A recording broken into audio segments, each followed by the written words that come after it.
Here's some of the stories trending this week at NASA.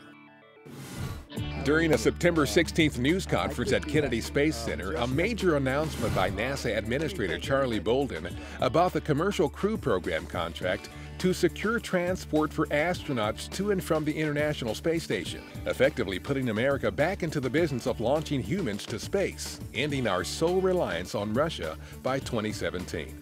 Boeing and SpaceX have each presented to us designs that will allow us to fly crews to the International Space Station in just a few years. Turning over low Earth orbit transportation to private industry will also allow NASA to focus on an even more ambitious mission, that of sending humans to Mars. Final pre-launch processing of the Boeing CST-100 and the SpaceX Crew Dragon spacecraft will take place at Florida's Kennedy Space Center, with launches of the vehicles happening at nearby Cape Canaveral Air Force Station. SpaceX CRS-4, the fourth SpaceX cargo mission to the ISS under NASA's Commercial Resupply Services contract, was previewed during a series of press briefings at Kennedy Space Center. A planned September 20th launch of the company's Falcon 9 rocket and Dragon cargo spacecraft from Cape Canaveral Air Force Station will deliver more than 5,000 pounds of scientific experiments and supplies to the ISS, including an ISS Earth science experiment and the station's first 3D printer. Astronaut Rick Mastracchio visited the headquarters of NASA commercial partner Orbital Sciences Corporation in Dulles, Virginia on September 15th.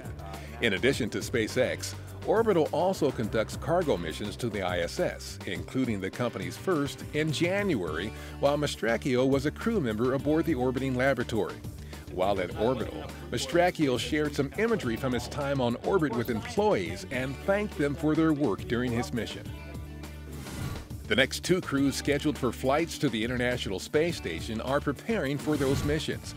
At the Baikonur Cosmodrome in Kazakhstan, the Expedition 4142 crew, including NASA's Barry Butch Wilmore, is conducting final training for its scheduled launch to the station on September 25th Eastern Time.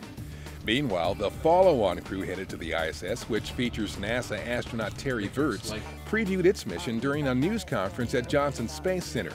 Expedition 4243 will launch to the station in late November.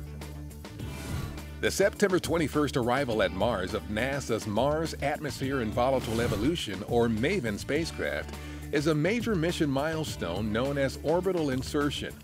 Once situated into its planned elliptical orbit around the red planet, MAVEN, the first spacecraft dedicated to exploring the upper atmosphere of Mars, will begin a one-year primary mission to investigate how the loss of atmospheric gases impacted the Martian climate through time.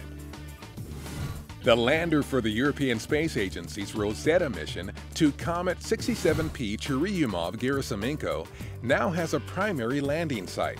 The lander, named Philae, will target Site J, an intriguing region on the comet that offers unique scientific potential and minimum risk to the lander compared to the other candidate sites. Philae is scheduled to land on November 11th to begin scientific study of the comet's nucleus. The mission is spearheaded by the European Space Agency with support and instruments provided by NASA. And that's what's up this week at NASA. For more on these and other stories, follow us on social media and visit www.nasa.gov/twan.